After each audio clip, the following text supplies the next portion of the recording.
Avant de plonger dans cette histoire incroyable, pensez à vous abonner à la chaîne et à activer la cloche. Ici, chaque récit a quelque chose à dire, et vous ne voudrez pas en manquer un seul. La pluie fine d'un après-midi de printemps ruisselait sur les pavés gris de Brooklyn, mais elle n'avait pas découragé les passants pressés. Dans un coin un peu en retrait, sous un lampadaire qui vacillait, se tenait Marcus Williams, un garçon de 12 ans au visage marqué par une tristesse que son âge ne devrait pas connaître.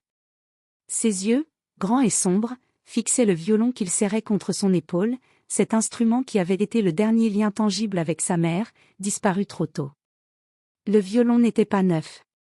Son vernis était ébréché, les cordes avaient déjà connu des milliers de notes, et pourtant, il produisait encore un son capable de capturer l'âme de quiconque l'écoutait. Marcus s'inspira profondément. Il savait que personne ne s'arrêterait pour écouter un gamin noir jouer dans la rue. Trop souvent, son visage et sa couleur avaient été jugés avant que ses talents ne soient reconnus. Il commença à jouer. Les premières notes étaient hésitantes, tremblantes, comme si chaque vibration du bois portait un fragment de son cœur brisé.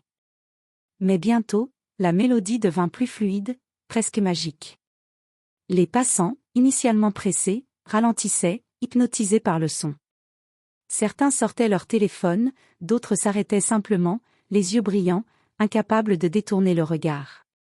Marcus ne savait pas encore que ce moment, cette mélodie jouée avec tant de vulnérabilité et d'émotion, allait changer le cours de sa vie. Au coin de la rue, un homme en costume élégant, Monsieur Jonathan Harper, directeur d'une célèbre école de musique, s'était arrêté, intrigué. Il avait l'habitude de passer à côté de 1000 talents anonymes, mais ce qu'il entendait là dépassait tout ce qu'il avait imaginé. Sans le savoir, Marcus venait de franchir la frontière entre l'invisible et l'inoubliable. La musique, cette voix silencieuse qu'il avait nourrie de ses larmes et de ses espoirs, était sur le point de lui ouvrir des portes qu'il n'aurait jamais cru possibles. Le vent souffla doucement, faisant danser les feuilles mortes autour de ses pieds, et pour la première fois depuis longtemps, Marcus sentit une lueur d'espoir. Cette journée, qui avait commencé comme toutes les autres, allait devenir le point de départ d'une aventure qui transformerait sa vie à jamais.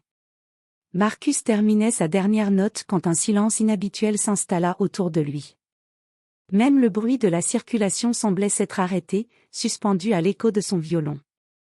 Il baissa les yeux et vit un homme en costume impeccable, les cheveux légèrement grisonnants sur les tempes, le fixant avec intensité. « C'était incroyable, » dit l'homme, sa voix profonde et calme. « Tu joues comme si tu mettais ton âme dans chaque note. » Marcus cligna des yeux, surpris. Il n'était pas rare que quelques passants s'arrêtent pour l'écouter, mais ce ton sérieux, cette admiration pure, le troubla. « Merci, monsieur, balbutia-t-il. Je joue juste pour. » Sa voix se brisa, et il baissa les yeux sur son violon usé. L'homme sourit. « Je m'appelle Jonathan Harper. Je dirige l'Académie de musique Harper, l'une des écoles les plus prestigieuses de la ville. Et je crois que tu as un talent que le monde entier devrait entendre. » Marcus sentit son cœur s'emballer. Il n'avait jamais imaginé qu'un jour quelqu'un comme lui s'intéresserait à sa musique. La peur et l'excitation se mêlaient dans sa poitrine. « Vous voulez dire que, je pourrais, étudier là-bas » demanda Marcus, presque incrédule. « Exactement, » répondit M. Harper en tendant la main. « Je veux te donner une bourse complète. Tout ce dont tu as besoin, le meilleur enseignement, des instruments, et la chance de montrer ton talent au monde entier. » Les larmes commencèrent à monter aux yeux de Marcus. Depuis la mort de sa mère, il avait toujours rêvé d'un avenir meilleur, mais il n'avait jamais osé espérer qu'un rêve aussi grand puisse se réaliser. Merci, monsieur Harper. Je ne sais pas quoi dire. Monsieur Harper posa une main rassurante sur son épaule. Tu n'as rien à dire. Laisse simplement ta musique parler. C'est ce qu'elle a fait aujourd'hui, et c'est pour ça que je suis là. À cet instant précis, Marcus comprit que sa vie venait de basculer. Le garçon qui jouait du violon dans la rue, invisible et oublié de tous, allait bientôt entrer dans un monde de possibilités qu'il n'avait jamais osé imaginer. Mais même alors, une pensée le traversa, cela allait-il vraiment être aussi simple ? Dans ce monde, le talent ne suffit jamais seul. Des épreuves, des jalousies, et des choix difficiles l'attendaient. Et Marcus était prêt, ou du moins, il allait devoir l'être.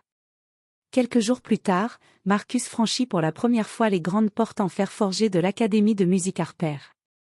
Le bâtiment était majestueux, de hauts plafonds ornés de fresques, des couloirs lumineux bordés de portraits de musiciens célèbres, et des instruments rares exposés comme des trésors. Marcus sentit un mélange d'émerveillement et d'appréhension. Dès qu'il posa le pied dans le hall principal, il fut entouré par l'agitation des autres étudiants. Certains jouaient du piano, d'autres répétaient des passages de violon ou de chant. Tous semblaient sûrs d'eux, confiants, et Marcus sentit soudain le poids de son statut, un garçon noir de la rue, venu avec un violon usé, confronté à l'élite musicale de la ville. Monsieur Harper l'emmena dans son bureau, où il lui présenta Madame Evelyn Carter, professeure de violon renommée et réputée pour sa rigueur. Ses yeux gris perçants semblaient lire chaque pensée de Marcus. « Marcus, j'ai entendu ton jeu dans la rue. Tu as un don rare, mais tu dois comprendre que le chemin que tu empruntes ici est exigeant. Pas seulement musicalement, mais mentalement et émotionnellement. » Marcus hocha la tête, impressionné et intimidé. « Je ferai de mon mieux, Madame Carter. » Le lendemain, il assista à son premier cours collectif. Les autres élèves l'observaient avec curiosité, certains avec une pointe de moquerie.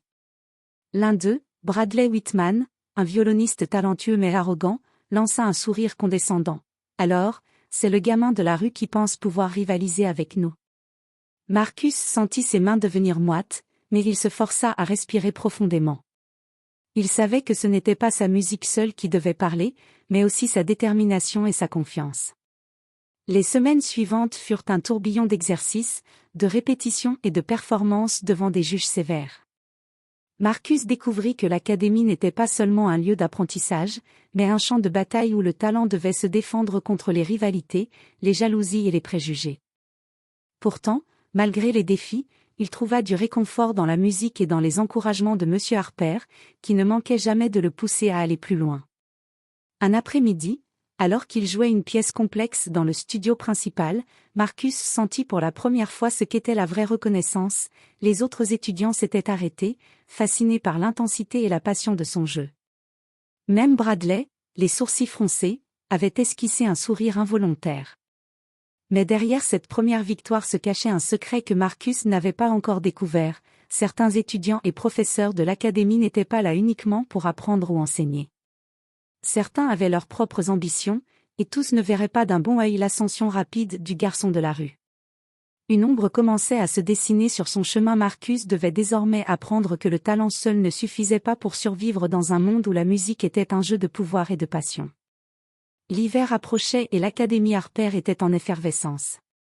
Chaque année, elle organisait un concours interne prestigieux, où les meilleurs élèves pouvaient se produire devant un jury de musiciens renommés et obtenir des opportunités uniques, bourses internationales, concerts et contacts avec des maisons de production.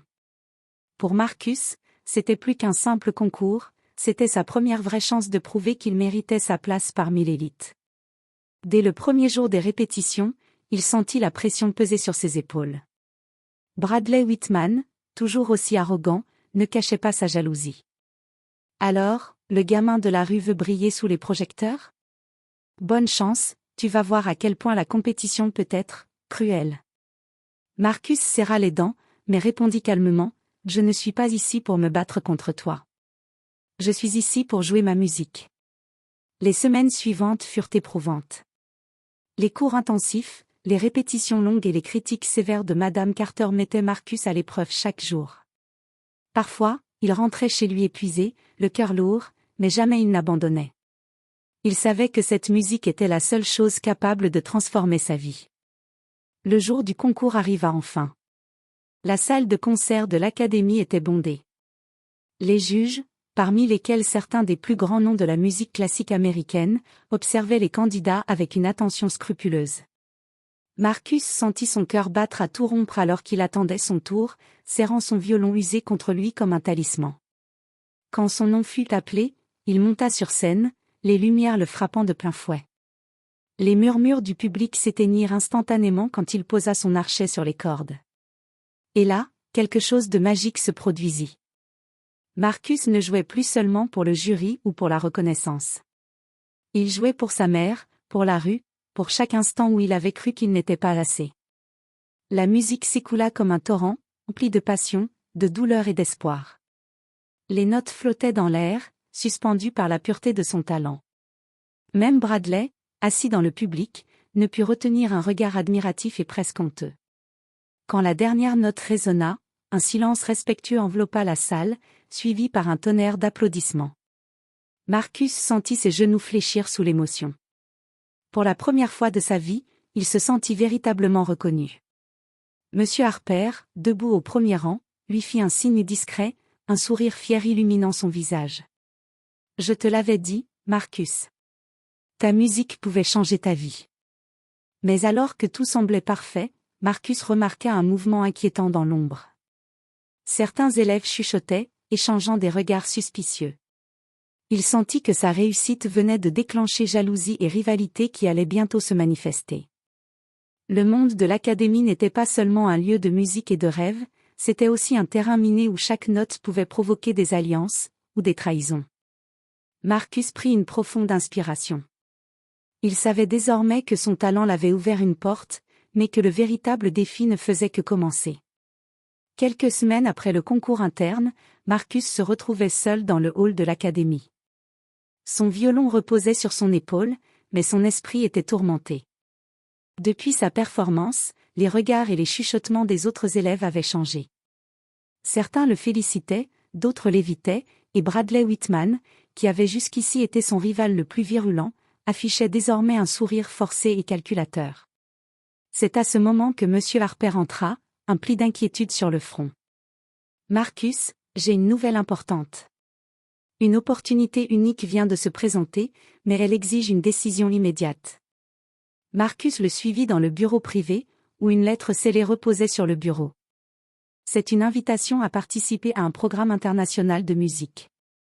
Une tournée européenne avec des musiciens renommés. Les yeux de Marcus s'illuminèrent. C'était exactement le genre de chance qu'il avait toujours rêvé. Mais Monsieur Harper poursuivit, d'une voix grave, « Le problème, c'est que certains élèves de l'académie, notamment Bradley, ont commencé à semer des obstacles pour te discréditer. Ils veulent que tu échoues, Marcus. Si tu pars maintenant, tu pourrais laisser derrière toi des conflits non résolus et certains secrets, et tu devras faire face à la pression médiatique et aux critiques d'un public que tu ne connais pas encore. » Marcus sentit son cœur se serrer. Tout ce qu'il avait construit à l'académie, ses amitiés naissantes, ses mentors, sa réputation, pouvait être menacé. Mais il savait aussi que rester signifiait passer à côté d'un rêve qu'il ne reverrait peut-être jamais. Après une longue nuit de réflexion, Marcus prit son violon et monta sur le toit de l'académie, sous le ciel étoilé. Il joua une mélodie douce mais intense, une musique qui racontait ses luttes, ses peines, mais aussi son courage et son espoir. Le lendemain, il annonça sa décision. « Je pars. Je veux saisir cette chance, affronter le monde, et montrer que ce que je fais compte, que peu importe d'où je viens, la musique peut changer ma vie et toucher celle des autres. » Monsieur Harper sourit, fier. « C'est exactement ce que je savais que tu ferais, Marcus. Prépare-toi, le monde va entendre ton nom. » La semaine suivante, Marcus embarqua pour l'Europe, son violon sous le bras, le cœur rempli d'excitation et de peur.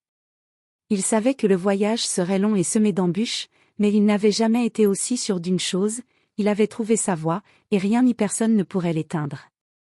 Et alors qu'il disparaissait dans l'avion qui s'élevait dans le ciel, un dernier regard en arrière sur Brooklyn lui rappela son point de départ, cette rue où tout avait commencé, où un garçon de 12 ans avait joué du violon sans savoir que ce geste changerait sa vie pour toujours.